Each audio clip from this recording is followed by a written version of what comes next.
Des piles de livres, des rayonnages gonflés à bloc, un catalogue d'éditeurs épais comme un roman, le marché de la BD n'a jamais montré autant de dynamisme.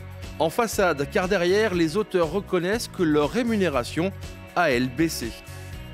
Il y a à peu près le même volume, voire un peu plus d'albums qui se vendent chaque année. Mais fondamentalement, le nombre de lecteurs reste à peu près le même. Donc plus il y a d'auteurs, moins chacun des auteurs vend d'albums, forcément. Chaque année, 5000 nouveautés seraient ainsi mises sur le marché. Une politique qui divise même les mastodontes de l'édition. Casterman affirme être raisonnable pour suivre ses auteurs sur la durée. Mais la tendance serait plutôt l'inverse. Certains de nos camarades ont une vision plus à court terme et donc ont tendance évidemment à produire beaucoup de nouveautés.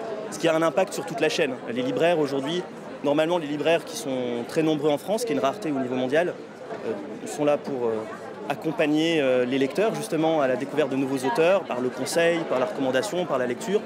Et là aujourd'hui ils sont là pour faire de la logistique. Une politique qui pourrait épuiser ce marché et surtout mettre fin à un statut, celui des auteurs de BD. Il y avait un peu une spécificité française qui était que les artistes de bande dessinée en France pouvaient travailler à 100% pour la bande dessinée et ne consacrer leur temps qu'à la bande dessinée.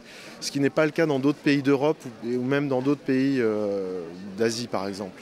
Je crains que dans les années à venir, comme pour la littérature, vous savez qu'en fait il y a peut-être qu'une vingtaine de romanciers ou d'écrivains qui vivent de leur plume, je crains que ça arrive bientôt pour la bande dessinée. 2011 est une année en progression, plus 3% de publications, soit 5327 livres parus selon le rapport de l'ACBD, l'association des critiques et journalistes de bande dessinée.